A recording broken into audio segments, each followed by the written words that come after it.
नमस्कार, बहुत स्वागत है आपका इंडिया एनालिसिस देख रहे हैं आप। मैं हूं आपके साथ प्रशिता शर्मा। मध्य प्रदेश विधानसभा के बजट सत्र का आगाज होने जा रहा है, लेकिन इस बीच बागियों पर एक बार फिर सियासत देखने को मिल रही है। कांग्रेस सत्र के दौरान बागियों को अपने साथ नहीं बैठाने और कार्यवाही करने की मांग करेगी, तो वहीं कांग्रेस से इस्तीफा दे चुके दिग्गज नेता और विधायक रामनिवास रावत खुद कांग्रेस के साथ बैठने से इनकार कर रहे हैं। इसी के साथ बड़ा बयान भी उन्होंने दिया है। कहा, कांग्रेस में लेन देन करके टिकट दिए गए हैं, मेरे खिलाफ प्रचार हुआ है और मेरी सुनी नहीं गई, इसलिए मैंने पार्टी से इस्तीफा दिया। तो वहीं पीसीसी चीफ जीतू पटवारी का कहना है कि विधानसभा सत्र से पहले विधानसभा अध्यक्ष को पत्र सौंपकर बागी विधायकों के खिलाफ कार्यवाही की मांग करेंगे। तो इंडिया एनालिसिस में सदन पत्र और सियासत पर चर्चा करेंगे, लेकिन उससे पहले सुन लेते हैं क्या कुछ कहा है रामनिवास रावत और जीतू पटवारी ने। शर्त थी मेरी तो कांग्रेस ने ये शर्त थी कि कांग्रेसी को टिकट दो। कांग्रेसी को टिकट नहीं देते हुए एक ऐसे आदमी को टिकट दिया जो सदस्य भी नहीं था, बीजेपी से विधायक रहा था। देखिए, पार्टी को लेकर इस पार्टी में जो लोग थे निर्णयों को लेकर थे। निर्णय जो होना चाहिए थे कांग्रेस कार्यकर्ताओं से पूछ के होना चाहिए थी। पार्लियामेंट मुरैना का टिकट ऐसे व्यक्ति को दिया जिसने मैं 2 बार लड़ा, दोनों बार विरोध किया, बूथ कैप्चर किए, और वो जिस दिन तक टिकट दिया था उस दिन तक सदस्य नहीं था। मैं जानकारी में तो ये भी आया कि लेन देन करके टिकट दिया था। जमीनी नेता को देते तो फिर कोई बात ही नहीं थी, देना चाहिए, दें जमीनी नेता को। मध्य प्रदेश इस तरह के अपराध का सबसे बड़ा भारतीय जनता पार्टी की एक तरह से लेबोरेटरी है। 40 एग्जाम मध्य प्रदेश में हुए, भर्तियों की अलग या पीएससी की एग्जाम्स की इस तरह की गतिविधियां अगर कहीं से प्रारंभ हुई तो वो मध्य प्रदेश। बार बार जो एबीवीपी के और बीजेपी के कार्यकर्ता के रूप में काम करने वाले लोगों को इस तरह की ठेके, जिम्मेवारियां या पदों पे बिठाया जाता है, तो स्वाभाविक रूप से इस तरह का क्राइम करने में Bharatiya Janata party anti national activity करती है। बीजेपी के अनुवांशिक संगठन का कार्यकर्ता किसी पद पे बैठा और फिर पेपर लीक करता है, उनमें थोड़ी सी ईमानदारी होती तो धर्मेंद्र प्रधान ने एक दिन कहा मंत्री बनने के बाद कि कोई पेपर लीक नहीं हुआ और फिर एग्जाम निरस्त है। ये क्या मैसेज था? ये मैसेज था कि मंत्री अपराधियों को पहले बचाना चाहता था। जब पूरे देश में ये मैसेज चला गया कि बीजेपी के लोग ही पेपर लीक करते हैं, तो फिर कार्रवाई करने लगी। अभी भी डॉक्टर जोशी पद पे बैठे हुए हैं, उनको क्यों नहीं हटाया गया? जिनके रहते हुए बार बार पेपर लीक होते हैं, जिनके रहते हुए जहां जाते हैं वहां पर घपले और घोटाले होते हैं, विधि संगत कार्रवाई होती है। नेता प्रतिपक्ष जी इसमें सदन चालू होने से पहले अपनी आपत्ति विधानसभा अध्यक्ष के वहाँ पहुँचा देंगे, अपील कर देंगे साक्ष्य के साथ, और फिर विधानसभा अध्यक्ष को इस पर साक्ष्य उनकी सदस्यता निरस्त करनी पड़ेगी। तो विधानसभा का सत्र शुरू होने से पहले बागियों पर एक बार फिर घमासान मचा हुआ है। सदन पत्र और सियासत पर चर्चा करेंगे। खास पैनल हमारे साथ जुड़ गया, परिचय आपका करा देते हैं। कांग्रेस के महासचिव पवन पटेल हमारे साथ जुड़ गए, बहुत स्वागत है। मीडिया पैनलिस्ट बीजेपी से सत्येंद्र जैन हमारे साथ जुड़े, आपका भी बहुत स्वागत है। वरिष्ठ पत्रकार देवदत्त दुबे जी हमारे साथ जुड़े, आपका भी बहुत स्वागत है।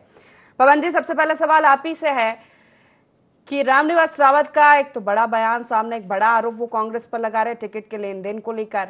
उसके बाद आप सत्र में कह रहे हैं कि पत्र सौंपकर कार्रवाई की मांग करेंगे, बागियों को नहीं बैठाएंगे साथ में, तो वो भी कह रहे हैं कि हम भी कांग्रेसियों के साथ नहीं बैठना चाहते।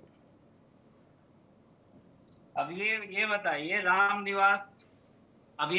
रामनिवास रावत कह रहे हैं हम कांग्रेसियों के साथ नहीं बैठेंगे।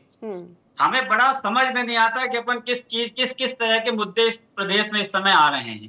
अब भैया, तुमको जब कांग्रेस की विचारधारा से तुम नहीं जुड़े हो, भारतीय जनता पार्टी में तुम्हें बड़ी आस्था लगी, तो अब चले जाओ खुल के। अब विधायक का पद क्यों नहीं छोड़ा जा रहा? या भारतीय जनता पार्टी में भी कुछ मैनेजमेंट चल रहा है कि भाई हमको मंत्री बनाओ, अगर नहीं बनाओगे तो हम कांग्रेस में वापस चले जाएंगे। तो ये हमें समझ में नहीं आ रहा था कि क्यों मोह नहीं छोड़ पा रहे हैं। और जो रही लेन देन की बात कर रहे, तो पहले रामनिवास रावत बता दें कि कितने रुपए में उनको टिकट मिला है, कितने का लेन देन करके उनको विधानसभा में टिकट मिला है। ये सब अफवाह है, ये लालची लोग हैं, फिरका परस्त लोग हैं। ये अब समझ गए कि हम उम्र के जिस पड़ाव में अब यहाँ कांग्रेस में कुछ मिल नहीं रहा, सरकार आई नहीं, तो क्या करें, तो इसलिए कुछ ना कुछ उधर लेन देन करने गए होंगे, कुछ ना कुछ समझौते हुए होंगे कि पूरे पेपरों में पड़ा कि कुछ मंत्री बनाने का ऑफर दिया गया है इनको। अब उस ऑफर में कहीं खटपट हो रही है, अब सही समय आएगा तो हम इस्तीफा देंगे। बड़ा समझ से परे, जब तुम कांग्रेस को छोड़ चुके हो, तब कौन से सही समय की बात कर रहे हो? किस तरह का सही समय? मतलब पर्दे के पीछे जो सही समय का इंतजार किया वो पूरी दुनिया जानती है कि लेन देन का चल रहा है कि कौन सा विभाग लेंगे, कौन सा विभाग नहीं लेंगे।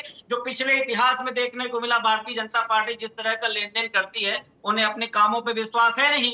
ये जो बी प्लान के तहत काम करके इस टाइप की एक्टिविटीज करते हैं। तो हमें तो बड़ी शर्म आती है, बड़ा दुख के साथ कहना पड़ रहा है कि अगर आपने छोड़ दिया तो डंके की चोट पे विधायक को छोड़ो ना, कि हम भाजपा के अगर अच्छी तरह से हमें उनमें समर्पित होना तब चले जाओ, अब क्यों नहीं छोड़ पा रहे हो? ये तो कोई समझ से परे मेरे ख्याल से कि क्या उनका सोचना है। और अभी भारतीय जनता पार्टी के सत्येंद्र जी भी अब इसमें भी कुछ बताएंगे, देखिए सुनते हैं क्या बोलेंगे। सत्येंद्र जी देखिए, ये जो कांग्रेस है ना, अभी भी देख, जो इनको ये कहना चाहिए था कि क्या कारण है, हम बात करेंगे या हमारी समीक्षा होगी। रामनिवास रावत जी कोई छोटे मोटे नेता नहीं है कांग्रेस के रहे, जब वो 6 बार के विधायक हैं और कांग्रेस के प्रदेश के कार्यकारी अध्यक्ष भी रहे हुए हैं। और सोचिए, अगर वो कह रहे हैं तो कुछ गंभीरता होगी उसमें। आज अभी बच नहीं सकते इस बात से कि हमने उनको खरीद लिया होगा या वो बिकाऊ हो गए, वो गद्दार हो गए। इस प्रकार से ये लोग अपने ही नेतागणों को गलत गलत अपशब्द भी कहते हैं। तो आज हमारे 163 विधायक हैं, इसलिए नहीं कह सकते क्योंकि हमारे पास पूर्ण बहुमत से भी ज्यादा, 2/3 से भी अधिक का बहुमत है। आज हमारे 163 सीट जब आई तो लगभग मध्य प्रदेश विधानसभा की 71% सीट भारतीय जनता पार्टी के पास है। ये भगवान रूपी जनता ने छप्पर फाड़ा आशीर्वाद दिया। उसके बाद भी 3 विधायक कांग्रेस के आ गए और भी अभी 1 दर्जन और आ सकते हैं। तो कांग्रेस को आज ये बात करना चाहिए थी कि हम बात करेंगे या क्या कारण है, संगठनात्मक कमी क्या है। सिर्फ और सिर्फ सुपरफिशियसली, इस पर प्रथम दृष्टया जो बोलना चाहिए तो वो कुछ तो भी बोल रहा है, कांग्रेस का रिएक्ट करते हैं, कांग्रेस के बड़े नेतागण करते हैं। तो इस बात में ये सिद्ध होता है कांग्रेस को आज चाहिए, कांग्रेस के दरअसल ये एक वार्निंग वाली स्टेटस है कि कांग्रेस क्यों नहीं सुधर रही है। कांग्रेस की लचरता, निरीहता और देखिए बेचारीपन सिद्ध हो रहा है सामने सामने कि कांग्रेस आज भी, हमारे 163 विधायक हैं, फिर भी बताइए, उमंग सिंगार जी नेता विपक्ष हैं, अब विधानसभा चल रही है, उनको जवाब देना चाहिए। और प्रदेश अध्यक्ष जीतू पटवारी जी, उनको जवाब देना चाहिए। उसके बाद भी वो उनका ही आंखों का काजल चुरा ले जाते हैं। 3 विधायकों ने चुरा लिया आंखों का काजल। उमंग सिंगार जी नेता विपक्ष के रूप में असफल सिद्ध हो रहे हैं, जीतू पटवारी जी असफल पटवारी सिद्ध हो रहे हैं। कांग्रेस का सांसदों का सूबा 0 पे आ गया, विधायकों का सूबा भी कितना कम हो गया। जहां उनके 100 के ऊपर विधायक हुआ करते थे, आज वो 63 पर आ गए और भी अभी 40-50 पे ना आ जाएं। तो मैं ये कह रहा हूं कि जो आंखों का काजल आपके नेतागण या आपके जो विधानसभा के नेता हैं आपके, उमंग सिंगार जी, उनका चुरा रहे हैं, प्रदेश अध्यक्ष जी का चुरा रहे हैं। कहीं ना कहीं कांग्रेस के संगठन में खामियां हैं, बहुत बड़ी खामियां हैं। उसी कारण से उनके लाखों नेता, लगभग 8 लाख नेता और कार्यकर्ता कांग्रेस के मध्य प्रदेश में जीतू पटवारी जी का काजल चुरा चुके हैं। जीतू पटवारी जी अपने एक अच्छे पटवारी सिद्ध नहीं हो रहा है, सफल पटवारी सिद्ध नहीं हो रहा है। मध्य प्रदेश में कांग्रेस का हल्का खाली हो गया, सांसदों का तो हुआ। तो त्याग पत्र देने की जगह दोनों जन को त्याग पत्र देना चाहिए। और आज ये बात होना चाहिए कि नहीं, उन्होंने कहा तो हम विचार करेंगे, क्या बात रही। अब निर्मला सप्रे जी का ले लीजिए, चलिए अभी आप रामनिवास रावत जी, उनके बारे में भी 2 शब्द बोल दीजिए, या कांग्रेस बोले कि उनको क्या हो गया। भैया जीतू पटवारी जी कहेंगे कि महिलाओं में रस और चाशनी ढूंढना है, और उनके ऊपर FIR भी हुई है, जिसके कारण वो कोर्ट भी गए कि साहब वहां जाकर के याचना करने लगे कोर्ट में कि हमारी ये FIR निरस्त कर दो। वो हाई कोर्ट ने निरस्त नहीं की। अब भैया सुन लीजिए अपने समय, भैया थोड़ा अपन विचार कर रहे हैं तो विचार का एक विमर्श वाला स्तर रहे। मैं चाहता हूं कि विमर्श वाला स्तर रहे, मैं नहीं चाहता डेरोगेटरी स्टैंडर्ड में जाना। डिबेट का स्टैंडर्ड मेंटेन करिए। तो जीतू पटवारी जी, जीतू पटवारी, अरे क्यों जीतू पटवारी जी को हटा दीजिए पहले आप अपने यहाँ से, तब मैं बात करूं। मध्य प्रदेश की क्या बात, लचर असफल पटवारी सिद्ध हुए हैं और आप उनकी अंतरात्मा भी प्रसुप्त हो गई, लगता है मृत प्राय है। उनको क्या पत्र देना चाहिए? मैनेजमेंट के तहत लोगों को आप पार्टी से जोड़ रहे हैं। ये अब कमलेश शाह जब आए, बीजेपी ज्वाइन किया उन्होंने, तब भी यही इस तरह के आरोप लगे हैं बीजेपी पर कि एक डील के तहत ही कमलेश शाह बीजेपी में शामिल हुए, दोबारा उन्हें टिकट मिलेगा या उन्हें मंत्री बनाया जाएगा। एक बड़ा आरोप लगा रही है विपक्ष। देखिए प्रशीता जी, ये तो आरोप पहले भी लगा रहे थे, 2020 में कह रहे थे बिकाऊ गद्दार। उपचुनाव में गए और फिर क्यों 65 हजार वोट से जीते थे, बताइए। डॉक्टर प्रभुराम चौधरी जी, अगर इनकी बात सही होती और ये लोग जो जितना मीडिया में और इसमें आकर के दुष्प्रचार करते हैं, या अगर इनकी बात में सत्यता होती तो ये मध्य प्रदेश की भगवान रूपी जनता तय करती और 65 हजार वोट से जीते। इस बार मैं पुनः दावे से कहता हूं इनका सारा ध्वस्त होने वाला है। भैया अपनी नेता नीति नियत, इन्होंने ठीक है, इसका कमेटी बनाई, जवाब लूंगी। इन्होंने अपनी पवन गलतियों की देशों से पहले कमेटी देवदत्त बनाई, जी से वो एक कमेटी भी प्रतिक्रिया, सो रही है, क्या कर रही है, क्या कार्रवाई कर रही है? करने की जरूरत है, जिस तरह कार्रवाई की मांग हो रही है, बागियों पर एक बार फिर घमासान मचा हुआ। देवदत्त जी, आपकी प्रतिक्रिया। देखिए, राजनीति में अब ये कोई मुद्दा नहीं बचा, दल बदल कोई मुद्दा नहीं बचा। नैतिकता और ये सब शुचिता, ये सब अब बीते जमाने की बातें हैं। अब तो बागी क्या, दल बदल एक ऐसा मुद्दा है कि जिसको जब जहां लग रहा है वो वहां जा रहा है, न दल की निष्ठा न कुछ सिद्धांत, और फिर अपने जो सुविधाजनक वक्तव्य होते हैं वो दे देते हैं। अब राम निवास जी का भी मैं वक्तव्य सुन रहा था कि वो इसलिए छोड़ रहे कि वो लोग पार्टी का विरोध कर रहे थे लगातार, जिनको टिकट दिया, और उनकी कोई विचारधारा नहीं थी, पार्टी में कोई वो नहीं था, योगदान नहीं था। तो जहां जा रहा है वहां भी बहुत सारे लोग ऐसे ही हैं जो अन्य दलों से आए और टिकट लिए एंड टाइम पे। ये बहाने हैं सबके, चाहे वो भाजपा छोड़े चाहे कांग्रेस छोड़े। अब तो जहां दम वहां हम का सिद्धांत चल रहा है। ये राजनीति में गिरावट है और इसका सब दलों को खामियाजा भुगतना पड़ेगा। जो दल पहले कांग्रेस करती थी कि सरकार बदल देती थी पूरी, तो आज उनको ये भुगतना पड़ रहा, कल बीजेपी को भुगतना पड़ेगा। ये जो सुविधा की राजनीति है, ये जो अवसरवादिता की राजनीति, जो भी इसको बढ़ाएगा वो ठीक नहीं है। सिद्धांतों की राजनीति होनी चाहिए, मर्यादाओं की, संघर्ष की। इसके लिए हम राजनीति में जाने जाते हैं कि हम जनता की आवाज रखने वाले लोग होते हैं। हम क्या पद प्रतिष्ठा के लिए आते हैं क्या? या अंतरात्मा में यही है, बाकी कहने के लिए आप कुछ भी कहते रहो। तो ये जो गिरावट आई है, आज आप कहीं प्रसीता जी कहीं खड़ी हो जाइए बस रेलवे स्टेशन, एयरपोर्ट पे, यदि कोई कुर्ता पजामा जैकेट पहने आ रहा है तो एक सामान्य युवा कहेगा अरे नेताजी आ रहे हैं, ये देश को वो कर रहे कर, मतलब एक जो गरिमा थी, जो आदर था, वो सब नष्ट हो गया। इसलिए कि इस तरह की राजनीति हो रही है कि सब अपने अपने उसमें लगे। अभी बहुत ज्यादा जरूरत है कि जो नया युवा भारत है उसको राजनीतिक लोग अपने सिद्धांतों से, अपने संघर्षों से, अपनी मर्यादाओं से एक ऐसा रास्ता दिखाएं जिससे उनका आकर्षण बढ़े राजनीति की तरफ। ये भी जैसे सेना के प्रति आकर्षण है कि इसमें जाके हम देश सेवा कर सकते हैं, ऐसा राजनीति में आके क्यों नहीं युवाओं में आकर्षण बन रहा कि हम आके इसके माध्यम से देश सेवा कर सकते, क्योंकि उनका विश्वास खंडित होता है। विश्वास कैसे खंडित हो जा रहा? इस तरह की अवसरवादी राजनीति से, चाहे वो किसी भी दल का कोई भी नेता करे। ये आज के दौर की हकीकत है, ये राजनीतिक दौर है। पहले लोग वर्षों संघर्ष किया है, आजादी की लड़ाई में आप देखें कितने लोग शहीद हो गए। क्या वो कभी किसी पद की आकांक्षी थे, किसी उसके थे, दल के थे? फिर बाद में वर्षों तक भाजपा ने विपक्ष में संघर्ष किया। हम बचपन से लेके जवान हो गए और यही सुनते रहे, अब की बारी अटल बिहारी। उनकी बारी आई जब प्रौढ़ अवस्था में आ गए, मतलब एक तरह से, लेकिन वो डिगे नहीं, हटे नहीं, वो डटे रहे। तो वो राजनीति थी और ऐसा दल था उस समय, ऐसे नेता थे। नेहरू चाहते थे कि अटल जी लोकसभा में आए, वो विपक्ष की नेता अच्छे हैं, विदेश नीति में उनकी समझ अच्छी है। तो एक ये था, इंदिरा जी ने को अटल जी ने कहा देवी, उनको वहां भेजा था। बहुत सारी कहानियां हैं कि तब एक देश सर्वोपरि था, मतलब पक्ष विपक्ष नहीं था। सत्ता में रहे हम, विपक्ष में रहे, इसकी चिंता नहीं थी। ये था कि देश कैसे अच्छा होगा, हमारे सदन की गरिमा कैसे अच्छी रहेगी, हमारा जो सदन में विचार विमर्श होगा उससे देश को क्या फायदा होगा। ये था, ये दौर था। और उस राजनीति को आज हम कहाँ ले जा रहे हैं कि केवल हम इसके लिए कि हम सत्ता में बने रहे। अटल जी ने एक वोट चाहते तो उनके पास प्रमोद महाजन जैसा मैनेजर था, एक वोट से सरकार नहीं गिरती, वो 10 वोट कर सकते थे सांसद, लेकिन उन्होंने मना कर दिया कि नहीं, ऐसी खरीद फरोख्त में हम विश्वास नहीं करते, हम चिमटी से भी ऐसी सरकार को छूना पसंद नहीं करते। अटल जी का वक्तव्य था जिसमें जोड़ तोड़ हो। आज तो एक दो विधायक हो तो सरकार बना ली जाती है।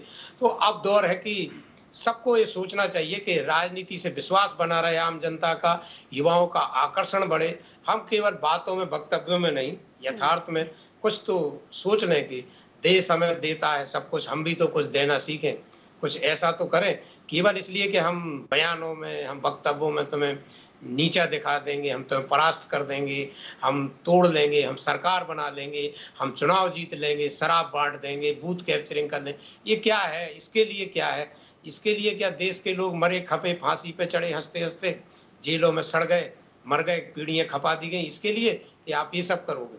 आज भी वक्त है कि सब लोग सुधरें और उस दौर में आए जब हम जिसके लिए हम आए हैं राजनीति में, कि हम एक देश के लिए एक तैयार हो, ऐसे नागरिक तैयार करें, ऐसी एक संस्कृति, एक ऐसी मर्यादा तैयार करें कि हम लड़ेंगे, जिएंगे, मरेंगे, विपक्ष में रहेंगे, कुछ भी हो जाए, लेकिन सिद्धांतों से समझौता नहीं करेंगे। तब मुझे लगता है कि सबका जो पीढ़ियों का संघर्ष है वो बेकार नहीं जाएगा। अन्यथा तो वो लोग पछता रहेंगे, हम किन के लिए लड़े, किन के लिए मरे, किन के लिए खपे, कि इस ये दिन देखने के लिए हमने ये सब त्याग संघर्ष किया है कि छोटी छोटी बातों पे, मुद्दों पे बात नहीं होती चुनाव में। जो बुनियादी मुद्दे हैं, कहाँ के मुद्दे आते हैं, क्या हो रहा है। आप जो बुनियादी मुद्दे हैं, जो देश की समस्या है, युवाओं को बहुत जरूरत है इस समय संभल की। आप सीता जी कभी आश्चर्यचकित होंगी कि आप कभी मनोचिकित्सक जहाँ रहते हो उसके आसपास से गुजरिए, जब उनका बैठने का समय हो तो युवा पीढ़ी वहां दिखाने के लिए जाती है। वो युवा जो हमारी शान थी, जिसने विदेशों में परचम लहराया है, आज वो निराश में है। आप अभी चले जाएं शाम को अंग्रेजी शराब दुकान के बाहर, देख लें आप, लाइन लगी है युवाओं की। तो या तो नशे में जा रहा है या मानसिक अवसाद में जा रहा है। ये क्या हो रहा है? क्यों? क्योंकि उसको दिशा नहीं मिल रही है, वो दिशाहीन हो रहा है, निराश हो रहा है, उसको भी समझ में नहीं आ रहा कि क्या करेंगे। पेपर लीक ऐसे हो रहे हैं जैसे पान के टपरे पे कोई बातें लीक होती थी, माउथ पब्लिसिटी होती थी। आप उसकी कल्पना नहीं कर सकते उस परिवार की जिसने अपनी बिटिया को मान लो दिल्ली भेजा पेपर देने और उसका सेंटर नोएडा आ रहा है। अब वो स्टेशन से नोएडा जा रही है, कहाँ रुक रही। मैंने कई वही परीक्षा सेंटरों पे देखा यहाँ भोपाल में, तो बाहर बैग लिए पिताजी बैठा है, क्योंकि उनके होटल के नहीं थे रूम लेने के कि हम होटल में रुके फिर पेपर देने जाएं। वो बस से रेलवे स्टेशन पे फ्रेश हुए और अपने सेंटर के बाहर बैग धरे, टिफिन खाना रखे कि बेटा बेटी बाहर निकलेगा उसको खाना खिलाएंगे। लोग रिजर्वेशन करा के जा रहे हैं, आप पेपर लीक कर रहे हो, वो निराश होके आ रहे हैं। खाने को नहीं है, जिनको टिकट के पैसे नहीं है, आप पेपर लीक हो रहे हैं। तो ऐसी बहुत सारी समस्याएं, इसमें कोई एक का नहीं है, इसमें कोई एक दल का नहीं, सब दल समस्याओं पर, लेकिन उन पर भी, उन मुद्दों पर भी राजनीति देखने को मिलती है ना। अब सियासत में अब तो सब कुछ जायज है ना, सीमा, मर्यादा है, गरिमा, सिद्धांत कहाँ है? पवन जी। नहीं, देखिए, अब भारतीय जनता पार्टी इतना कर तो रही, युवाओं के लिए पेपर लीक कर रही है, देने की व्यवस्था कर रही है कि एग्जाम बिना दिए ही हो जाएगा। गरीबों की भावनाओं की, युवाओं की भावनाओं की कोई कदर नहीं भारतीय जनता पार्टी में, पूरी दुनिया देख रही है। अब सत्येंद्र जैन जी से आप क्या पूछ रहे हैं? आज का सब्जेक्ट था कि भाई जो अगर भारतीय जनता पार्टी में उन्होंने अपनी आस्था जता दी है, रामनिवास रावत हो चाहे निर्मला सप्रे चाहे जो भी हो, कांग्रेस पार्टी की विचारधारा में चुनाव लड़ा, जनता ने उन्हें कांग्रेस पार्टी की विचारधारा में कांग्रेस पार्टी का उम्मीदवार के तौर पर चुनाव जिताया। अब वो विधायक बन गए। अब उनको अचानक सपने में आया कि भाई सबसे अच्छा काम भाजपा कर रही है, तो अब अगर चले गए हो तो आप तुरंत चले जाओ। तो सत्येंद्र जैन जी में ये नहीं बोल सकते, 2 लाइन का सेंटेंस था कि हाँ भाई जब वो कांग्रेस से चले हैं तो उनको इस्तीफा दे देना चाहिए। अभी जीतू पटवारी का इस्तीफा मांग रहे हैं, उमंग सिंगार का इस्तीफा मांग रहे हैं। अरे हम समीक्षा बैठक करेंगे नहीं करेंगे? अब ये कहां से बात को कहां घुमा दिए कि समीक्षा बैठक, कांग्रेस ऐसा हो जाएगा, इसमें सीट में, तो अपना नहीं देख रहे कि हम 56 इंच का सीना है उसकी हवा निकल गई। लेकिन वो भी पार्टी से इस्तीफा देने के बाद कह रहे, आज फिर उन्होंने कहा कि कांग्रेस में सुनी नहीं गई, मेरी बातों पर ध्यान नहीं दिया गया, मेरे खिलाफ दुष्प्रचार हुआ चुनाव में, इसलिए मुझे कांग्रेस छोड़ना पड़ा। छोड़ना पड़ा। अगर दुष्प्रचार हुआ तो उनको टिकट ना दिए। पता नहीं कितने लोग, हम जैसे कितने लोग लाइन में लगे थे, उनको टिकट नहीं मिली, उनको टिकट दिया गया। कार्यकारी अध्यक्ष थे मध्य प्रदेश कांग्रेस कमेटी के, पूर्व मंत्री रह चुके, क्या चाहिए? सब उन्हीं को मिल जाए। कभी तो सोचोगे, आगे आने वाली पीढ़ी के लिए कुछ सोचोगे कि खुद ही खुद के लिए सोचोगे? इतनी बार उनकी आज जो कह रहे बड़े वरिष्ठ नेता हैं, तो वरिष्ठ नेता किसके दम पर बने, किस प्लेटफॉर्म में बने, किस पार्टी के उम्मीदवार थे तब बने वरिष्ठ नेता? कांग्रेस पार्टी के थे ना। जो दिया तो कांग्रेस ने दिया, उनको पहचान कांग्रेस ने दी ना। अब आज कांग्रेस को धोखा दे करके जा रहे तो स्वागत है, जाएं। आज क्या हुआ, इंडिविजुअल अपना जो अहम होता है, मैं की बात ज्यादा हावी हो गई है, हम की बात रह नहीं गई, देश की बात रह नहीं गई, किसी अपने की बात रह नहीं गई। तो जो मैं के स्वार्थ के साथ जा रहे हैं तो पूरी तरह से चले जाए ना। अब कहे कांग्रेस के उधर बैठना है, नहीं बैठना है। अरे भैया, जिस दिन आपने बोला बात उसी दिन आप इस्तीफा दे के चले जाते। अब बोल रहे कि जब पार्टी बोलेगी तब इस्तीफा देंगे। कौन सी पार्टी बोलेगी? अभी कांग्रेस के विधायक को कांग्रेस बोलेगी तब इस्तीफा दोगे कि भाजपा जो बोलेगी तब होगी? तो इस चीज को क्लियर करने के बजाय कहां बात को घुमा के ले जा रहे हैं। अगर आप यहाँ बात घुमाते हो तो आपका भी देख लो कि 56 इंच का सीना का क्या हुआ। आज आप किस तरह बैसाखी पर सरकार बना रहे हो, आप देखते हैं किस तरह निर्णय होगा। अभी तक दबाव की राजनीति करने, इस बार उनको दबाव की राजनीति करनी पड़ेगी। इस बार सब चीजें क्लियर हो जाएंगी। ठीक है, जवाब ले लेते। देखिए प्रशिता जी, ये मेरे मित्र ने प्रश्न उठाया, अच्छी बात है, लेकिन ये प्रश्न उठा करके बैकफायर हो जाता है। आप सोचिए, कांग्रेस जो कह रही है कि मैं कांग्रेस के अंदर मैं नहीं, हम नहीं बचा, मैं ही मैं बचा है, तो कांग्रेस को रीथिंक नहीं करना चाहिए क्या? और आज अगर ये बात आई है और अगर मीडिया के कांग्रेस के इंटरनल फोरम पे ये सब बात होना चाहिए थी, जो बात पवन जी आज मीडिया के सामने समस्त देशवासियों को या मध्य प्रदेश के भगवान रूपी जनता को बता रहे हैं आपके चैनल के माध्यम से, यह बात जरूर कांग्रेस के इंटरनल फोरम पर होना चाहिए थे कि कांग्रेस में मैं हो गया, अब हम नहीं रहा है और हमें हम तत्व को बढ़ाना है। इस प्रकार की टीम स्पिरिट की भावना है, जो नेतृत्व क्षमता, वो वहां होना चाहिए, वहां नहीं हो रहा, ये हो रहा है मीडिया में हमारे सामने। तो मुझे लगता है कांग्रेस को चुल्लू और पानी में डूब मरने वाली स्थिति आ गई। कांग्रेस दयनीयता दशरथा। अब दूसरी बात, इस तरह की भाषा का उपयोग नहीं करेंगे चुल्लू और पानी नहीं प्रशिता जी, ठीक है ना, वो आंतरिक मामला है उनका, वो डिस्कस करेंगे उनके फोरम पे। जिस मुद्दे पर हम चर्चा कर रहे हैं उसी पर रहे। मैं जवाब दे रहा हूँ, कुछ भी अनसंग बोलते हैं। अब मैं जवाब दे रहा हूँ, सुन तो लीजिए। प्रशिता जी इनको बुला लिया करिए, मुझे क्यों बुलाया है? नहीं, ये बात प्रशिता जी इनको बुला लिया करिएगा, मुझे बुलाया है। दोनों को समय दिया जा रहा है ना। नहीं, अबे देखिए ये क्या हो रहा है, मैंने तो बड़े ध्यान से सुना। भाई मर्यादा की बात हो रही थी अभी, देवदत्त जी ने इतनी अच्छी बातें कही, मर्यादा गरिमा कहाँ है सब? देखिए मैंने आज भी कह रहा हूं, अगर ये बात है तो हमारे पाठ्यक्रम से हमने जो पढ़ा है मुहावरा है, चुल्लू भर पानी में डूब जाना, डूब मरना। आप देख लीजिए मुहावरा है, हमें सिखाया जाता है, लोकोक्ति है। और अगर धिक्कार है अगर हम इस प्रकार से अगर बात करेंगे, अगर हम मुहावरा भी नहीं कह पाएंगे मीडिया के सामने, तो हमारे लिए एक अच्छी दिशा में नहीं जा पाएंगे। और हमने कई इनको व्यक्तिगत रूप से नहीं लांछन लगाया, मैंने पूरी कांग्रेस पार्टी को कहा है और मैंने मुहावरा कहा है। और अगर कोई कांग्रेस पार्टी को बुरा लग रहा है तो कांग्रेस पार्टी को इस पर फिर पुनः समीक्षा करना चाहिए कि इतना सहनशीलता सहिष्णुता होना चाहिए कांग्रेस में। और मैं कहूंगा अगर नहीं है तो कांग्रेस और गर्त में डूबेगी जब तक कांग्रेस के अंदर ये एंटीसिपेशन नहीं आएगा, ये टॉलरेंस नहीं आएगी। देखिए अब ये बकवास करते जा रहे हैं, अब ये बोलते जा रहे हैं रिपीटेडली, मुझे बोलने दीजिए। अब इन्होंने कहा जीतू पटवारी, देखिए वो जो अब रामनिवास रावत जी की बात है, वो रामनिवास रावत जी बताएंगे, व्यक्तिगत तौर पर वो विधायक हैं और हमारे जो विधानसभा के अध्यक्ष हैं उनके बीच का बात है। अब वो विधानसभा को नहीं अपना पा रहे क्या? विधानसभा अध्यक्ष यह बात है, देखिए विधानसभा अध्यक्ष माननीय नरेंद्र सिंह तोमर जी, और ये उनका मामला है, वो वहां करेंगे, उसके बाद विधानसभा अध्यक्ष तय करता है। और मैं बताता हूं विधानसभा अध्यक्ष हमारे माननीय नरेंद्र सिंह तोमर जी जो हैं सबके लिए पालक की भांति होते, सभी राजनीतिक दलों के लिए विधानसभा में, और वो न्याय करेंगे, उस प्रकार से नहीं करेंगे। नर्मदा प्रसाद प्रजापति जी ने क्या किया था, प्रहलाद हमारे यहाँ से प्रहलाद जी का जो विधायक थे उनके ऊपर आया, वो सुप्रीम कोर्ट से स्थगन लेके आए तो उनकी सदस्यता बहाल नहीं की थी, उसके पहले उनको बर्खास्त कर दिया था। फिर माननीय सुप्रीम कोर्ट ने कहा तो ये महापाप करने का काम कांग्रेस की 15 महीने की कमलनाथ की सरकार ने किया था, विधानसभा में विधानसभा अध्यक्ष जी ने किया था। मैं बता दूं भारतीय जनता पार्टी की सरकार पूरा रूप से न्याय करेगी, सबके साथ न्याय करेगी। और अब जो बात कही कि जीतू पटवारी का नाम ना लें, अरे भैया जीतू पटवारी का नाम तो जरूर लेंगे। जीतू पटवारी जी या तो इटली चले जाएं, या इटली से आए होते तो नहीं इटली में रहते होते। जीतू पटवारी जी मध्य प्रदेश कांग्रेस के अध्यक्ष हैं और इंदौर से अक्षय बम जो अपने घर से आते हैं वो स्वयं भी हारे हैं और अपने लोकसभा का प्रत्याशी नहीं बचा पाए, उसने नामांकन। अरे फिर पुनः मैं कहता हूँ प्रशिता जी कि मुहावरा है चुल्लू भर पानी में डूब मरना चाहिए, पूरी कांग्रेस को चुल्लू भर पानी में डूब मरना चाहिए, घुटने पर आ गई, ये बम फूट गया कांग्रेस के अंदर। और मैं तो कहता हूँ जीतू पटवारी जी की कुर्सी के नीचे बम फूटा है और राष्ट्रीय अध्यक्ष मल्लिकार्जुन खड़गे जी को दोनों शांत हो जाइए, समय की कमी है। आखिरी छोटा सा कमेंट देवदत्त जी से फिर चर्चा को समाप्त करेंगे। ये जो बोरा जाते हैं ये कहीं भी चले जाते हैं, इधर उधर की बात करते हैं। समय की कमी है, एक छोटा सा कमेंट देवदत्त जी से फिर चर्चा को समाप्त करेंगे। ये है कि तू इधर उधर की बात ना कर, ये बता कि काफिला क्यों लटा, मुरे रह जनों से गिला नहीं, ये तेरी रहबरी का सवाल है। ये राजनीतिक दलों के लिए मैं 2 लाइनें कहना चाहता हूँ। सही बात है, ये जो गिरावट आई है 29 शून्य कैसे हो गया? ठीक है, बिल्कुल सही, बहुत बढ़िया बात कही। मैं इत्तेफाक रखता हूँ देवदत्त जी की बात से, पूर्ण इत्तेफाक है।